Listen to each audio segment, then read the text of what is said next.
Today, the European Union is increasingly facing accusations of double standards, especially in matters of freedom of speech. An example of this was the impressive speeches of representatives of various political forces, which caused a wide response throughout Europe.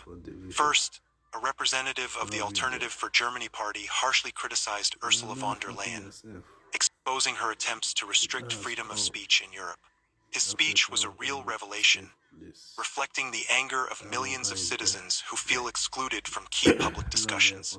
He was followed by an Irish MP who pointed out the hypocrisy of European leaders with amazing directness.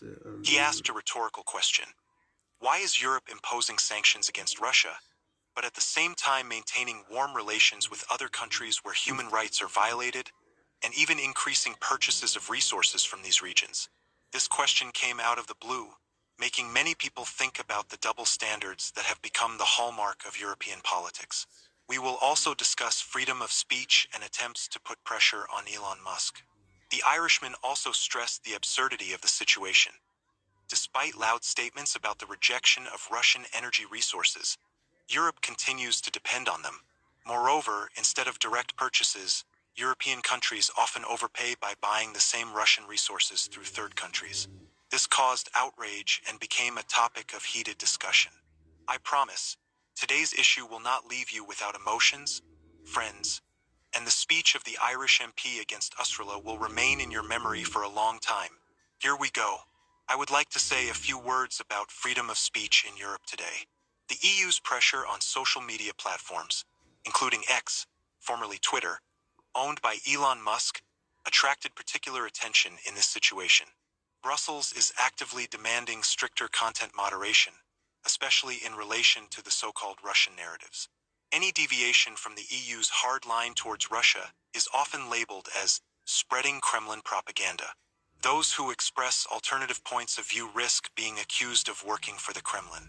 The recent warning by European Commissioner for Internal Market Thierry Breton to Elon Musk was a prime example of this pressure. Breton said that X does not meet the requirements of the new European Union Digital Services Act, which requires stricter content controls. He threatened the company with heavy fines if the platform did not take measures to combat disinformation. Many of the comments, which the EU considers disinformation, are related to alternative points of view on events in Russia or support for the Russian position. These events show how the European Union, while proclaiming the values of freedom of speech, is simultaneously taking actions that restrict this freedom, especially when it comes to positions that contradict the official line. The question of how to maintain a balance between combating disinformation and ensuring freedom of speech remains open and causes a lot of controversy both in political circles and among citizens. Musk, in response to pressure, stressed that they were trying to persuade him to tighten moderation, which in practice turns into censorship. This situation vividly demonstrates the fundamental contradiction in the EU's approach to freedom of speech. On the one hand, Brussels constantly declares its commitment to democratic values and the protection of the right to freedom of expression. On the other hand, any statements that do not coincide with the official political line are criticized and sometimes directly blocked. Under the slogan of combating disinformation, opinions that at least partially justify Russia's actions or express a critical view of European politics are blocked. Platform X, thanks to its global audience, has become an arena for the clash of different opinions on issues of geopolitics. However, Brussels insists that it is this platform that promotes narratives that are undesirable for the European Union. Critics point out that any materials that offer a more balanced understanding of the Russian position or criticism of the EU's sanctions policy are immediately labeled as disinformation. This raises doubts among many whether Europe is really ready to respect freedom of speech if it contradicts the official line. Musk has repeatedly stated that he seeks to make X a platform for open discussions, but pressure from Brussels casts doubt on the possibility for users to express alternative opinions.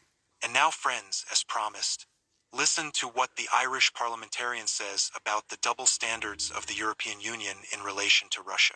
To begin with, I'll introduce him to you. Richard Boyd Barrett is an Irish politician known for his outspokenness, active stance against social and economic injustices, and criticism of international hypocrisy. He is a member of the Irish Parliament, Dáil Éireann, and represents the People Before Profit Party, which stands for social equality, environmental justice, and against neoliberal policies. Barrett has repeatedly attracted attention with his passionate speeches denouncing Western double standards in international politics and demands for respect for human rights not only in words but also in actions. His honesty and integrity have made him the voice of those who feel excluded from making key decisions in society. These are his words. It's extremely interesting. Quote, Mrs. von der Leyen, welcome to Ireland. If you are calling for an investigation into Russia's crimes in Eastern Europe, why is a similar investigation not being initiated against some countries in the Middle East? This foreign policy of the European Union is absolutely unacceptable. On the one hand, we say that we must investigate Vladimir Putin's war crimes. But on the other hand, we were silent when we spoke in June next to the Prime Minister of a country that clearly does not adhere to the same standards. After the publication of 2 devastating Amnesty International reports on the continuation of crimes against humanity, many did not utter a word. We are discussing the investigation of one country's war crimes, but we are not imposing sanctions against it, as we did with Russia. Instead, we continue to provide this country with a privileged trade status and import huge amounts of gas. Interestingly, while we declare the need to break dependence on Russian fossil resources, we are increasing oil purchases from Saudi Arabia. It is ironic that Saudi Arabia has doubled its oil exports this year and is actually laundering Russian oil. We, in turn, are increasing imports from Saudi Arabia. If we condemn Putin's war crimes, we must also condemn all war crimes and crimes against humanity, even if they are committed by those whom the European Union considers its allies. And as for the EU trade agreement with Morocco, the European courts ruled against this agreement, as it actually includes the appropriation of the resources of the occupied Western Sahara. The European Commission has filed an appeal against its own court decision to continue the deal that robs the people of Western Sahara. Madam President, we must have consistency in our foreign policy, ethics, and morals. If we want to be taken seriously as defenders of human rights and opponents of war, this is the end of the first part of the speech. In my opinion, this is one of the most striking speeches by Western politicians exposing the hypocrisy and double standards of the West.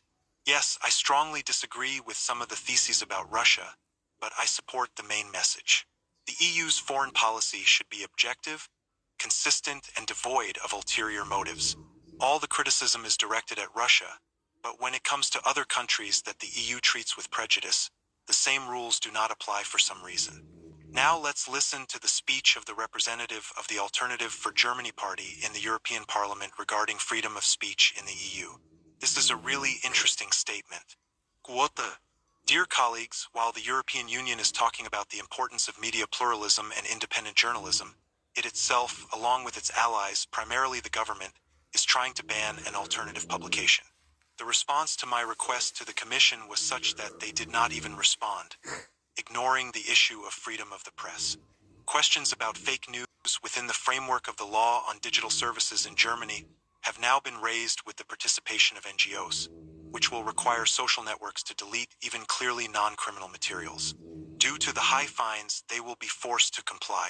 The fight against freedom of speech is being waged under the guise of combating fake news and disinformation. We will fight this with all our might, end quote. Friends, what can I say here? Hypocrisy and double standards have long been the hallmark of the EU's foreign policy. Loud statements about unity and independence from Russia only cover up real actions, where benefit and convenience are above any moral principles. European leaders are waving sanctions lists, threatening businesses that continue to cooperate with Russia, and calling for a complete abandonment of Russian energy resources. However, in reality, it turns out that all independence is based on lies and hypocrisy. The energy policy of the European Union is an excellent example of this. In the 22nd year, after the outbreak of the conflict in Eastern Europe, European countries, led by Brussels, hastened to declare their complete abandonment of Russian oil and gas. Unprecedented sanctions were imposed, which were supposedly supposed to permanently end Europe's dependence on Russian energy. However, 2 years later, it became obvious that these measures not only did not work, they led to the exact opposite effect. According to reports from the International Energy Agency, in the first half of last year, more than 30% of liquefied natural gas supplies to the Western European